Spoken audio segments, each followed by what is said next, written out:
자, 지금 모든 사람이 집회를 하러 가면 집회를 10인 이상 할 수 없다고 서울시에서는 말하고 있습니다.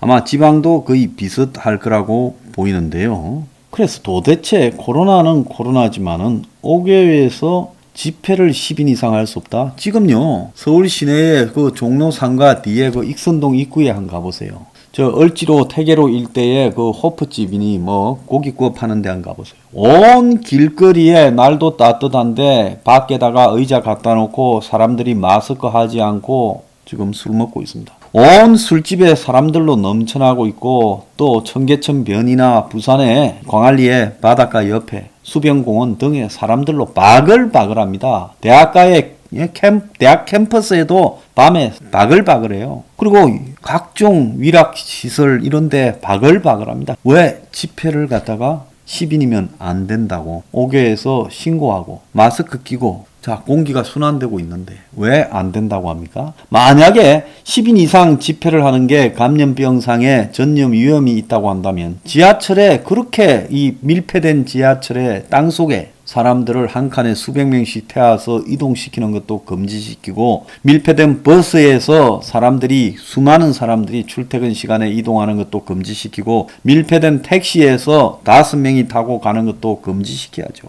그러지 않습니까? 그래서 지금 이 감염병의 전파 확산을 막는다라는 핑계로 지금 집회를 금지시키는 것이 옳은 것이냐? 이건 말이 안 된다는 이야기입니다. 우리가요, 올림픽 앞둔 1987년에 에이즈법이 만들어져서 에이즈 감염자에 대한 격리나 강제 치료를 이렇게 강제했습니다. 자, 그래서 에이즈 환자가 범죄자가 됐어요. 이건 아니죠. 자, 그래서 지금 보면 이 정권이 그때와 비슷한 형태의 이 국가 운영을 하고 있다는 겁니다. 그래서 작년 초부터 지금까지 감염병 예방법, 일명 감염병법은 5차례 개정되었는데, 코로나 확산 이전에는 1, 2년에 한 차례 개정되었다는 사실을 보면 굉장히 짧은 주기로 개정을 계속해 왔어요. 확진자 정보 공개 기준이나 집회 금지 등 이슈가 생기면 관련 개정안이 수십 개씩 발의되고, 무비판적으로 주로 여건에 의해서 개정이 진행되었고, 이 과정에 국회가 이 국민들의 의견을 수렴하거나 쟁점에 대해 토론하는 일이 없었습니다. 대부분이 국가의 권한, 국민의 의무를 강요하는 방향으로 방역 지침을 준수하지 않거나 검사를 거부할 시, 그리고 집회에 대한 통제를 거부할 시 처벌하고 구상권을 청구할 수 있게 하는 엄벌주의 경향을 띠어왔다는 겁니다. 그래서 한국의 방역 정책이 개인 수칙 제시와 미준수자에 대한 처벌 위주로 이렇게 사회적 약자에게 차별되게 강요되어 왔다는 겁니다. 매우 잘못된 것이죠. 자, 지난 5월 1일 날 노동절날 민노총이 집회를 갖다가 여의도에서 했는데 신고 인원을 초과했다. 방역수칙과 집시법을 위반한 집회 주최자에 대해 집시법 및 감염병 예방법 위반으로 신속히 출석 요구해 수사를 진행하겠다고 말하고 있습니다. 자, 그래서요, 소수만 참여하겠다고 신고하고 실제 모인 인원이 훨씬 많았다. 그걸 가지고 지금 처벌한다, 어쩐다 이렇게 하고 있습니다. 그래서 행사장 주변 중심으로 안전 펜스를 친 뒤 추가 인원이 내부로 들어가는 것을 막자 곳곳에서 충돌이 벌어졌고, 9명씩 나눠서 행진을 하는 것도 막자 이를 어기고 또 충돌이 벌어졌다라고 하는 겁니다. 그래서 9명 신고했는데 70명이 모였다. 그래서 집회 금지 통보를 현장에서 내렸는데 추후 감염법 예방법 등에 따라 행정처분을 검토할 예정이다. 이렇게 말을 하고 있습니다.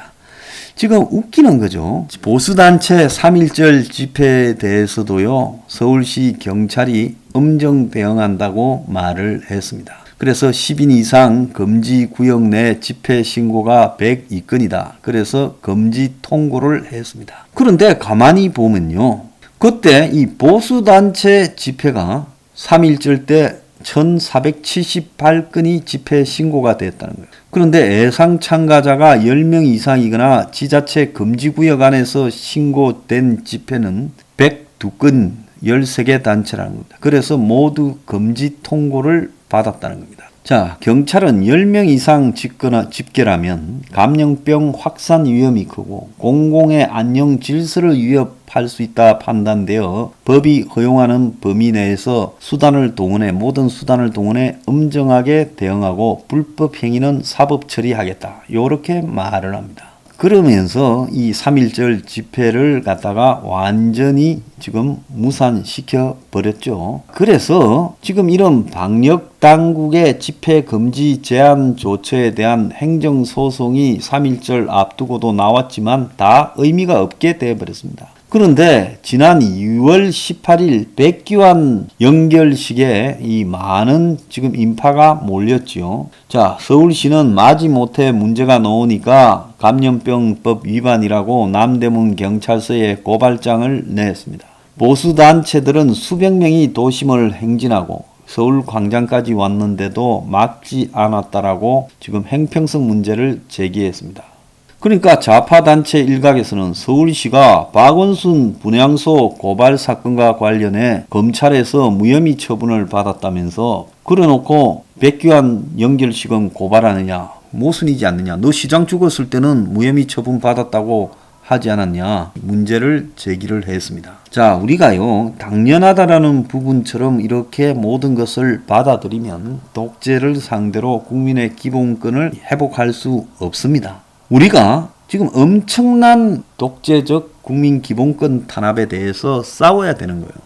인권위원회에서 감염병 우려로 예외 없는 집회 금지는 부적절하다라고 판단을 국가인권위원회가 작년 12월 27일 날 내렸습니다. 인권위는 감염병 확산 방지 조치가 내려지면 교통을 차단하고 집회를 원칙적으로 금지하는 것을 골자로 민주당 의원 등이 법 개정안을 낸 데 대해 모든 집회를 금지하고 예외 조건을 두고 있지 않아서 적절하지 않다라는 의견을 내부 인권위원회 회의에서 통과시켰어요. 무엇이 위험하고 구체적으로 그것이 근거가 뭔지를 판단해서 집회 허용을 결정하는 게 헌법과 국제인권 기준에 적합하다라고 말을 했습니다.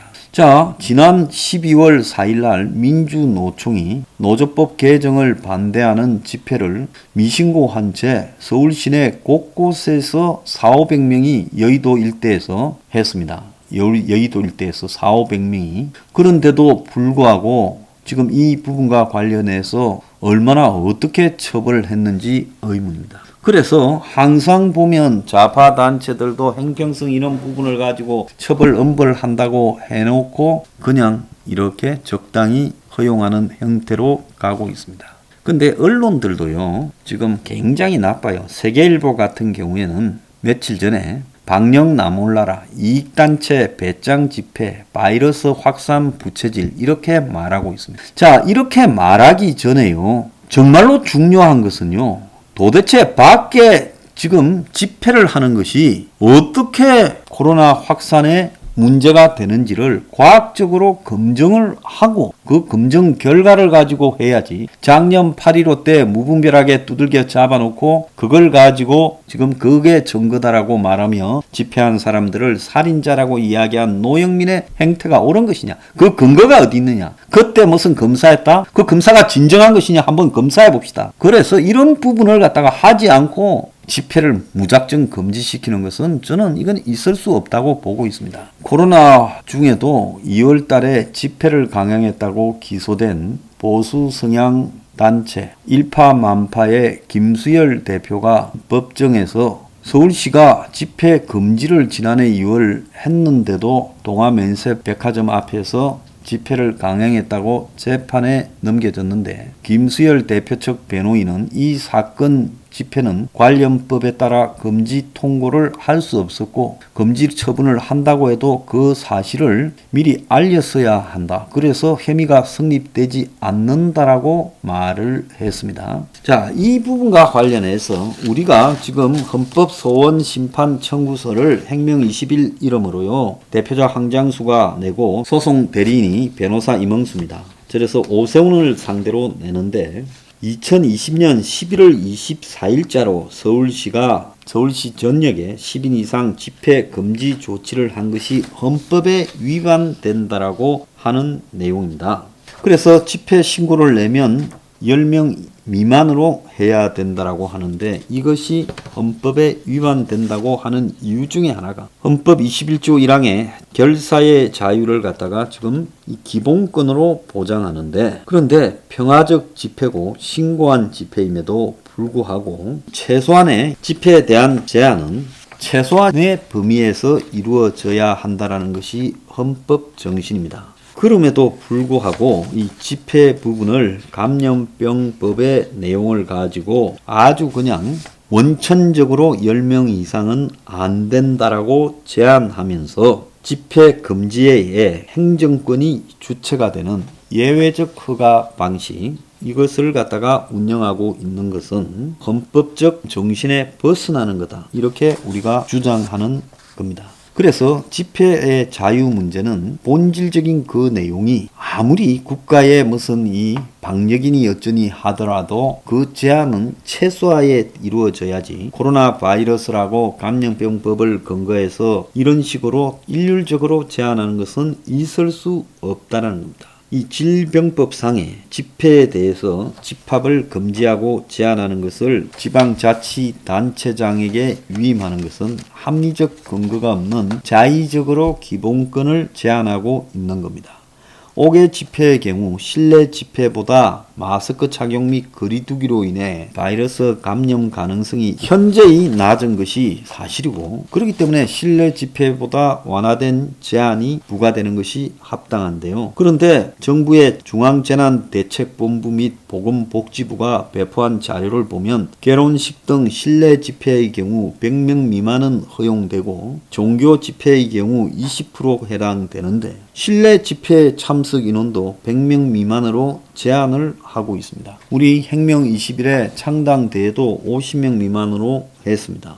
그런데 아무런 합리적인 이유가 없이 이유 제시를 하지 않은 채 코로나 위험을 핑계를 대며 5개 집회를 실내 집회보다 현저히 낮은 10인으로 정하고 있다는 건 말이 되지 않는다는 겁니다. 지금 노래방, 식당 등에 대해서 계속 영업 제한 등을 갖다가 완화해 주고 있고, 이런 상황에서 집회에 대해서는 10인 미만으로 하고 있는 것은 매우 자의적인 부분이고 헌법이 보장하는 평등 원칙에 지금 벗어나고 있다는 겁니다. 공공의 질서를 침해하는 부분을 없도록 하는 한에서 집회 자유가 되고 있는 것은 맞지만은, 중요한 것은 감염병법을 가지고 집회 목적, 성격, 장소를 불문하고 일률적으로 10인 이상 집회를 금지하고 관할 경찰서는 이 핑계로 10인 이상 집회 신고도 거부하고 이에 위반할 시 처벌을 하고 있다는 것은 국민에게 공갈 협박을 하는 거다라고 보고 있어요. 자, 그러면서 최근에 경찰이 서정민 군 사망 사건 관련해서 부실 수사를 추모 집회를 열었던 시민들 동향을 파악하고, 또 나아가서 서울 의료원 앞에서 5월 10일 날 진행된 집회는 40인이 참석했음에도 별다른 조치를 취하지 않고 있고, 그래서 명백히 10인 미만이라는 부분은 자의적으로 운영되고 있다는 겁니다. 그래서 우리가 이 헌법 소원을 서울시장을 상대로 내는 것은 매우 합당하고요. 어떤 행태로든 이런 말도 안 되는 이유로 국민의 기본권을 제한하고 있다는 부분에 대해서 이제는 그야말로 이 정권이 정권의 안위를 위해서 코로나를 핑계대어서 국민의 집회의 자유를 제한하고 있다, 독재를 하기 위함이다, 이렇게 우리가 결론을 내리고 저항해야 된다는 것을 분명히 말씀드립니다.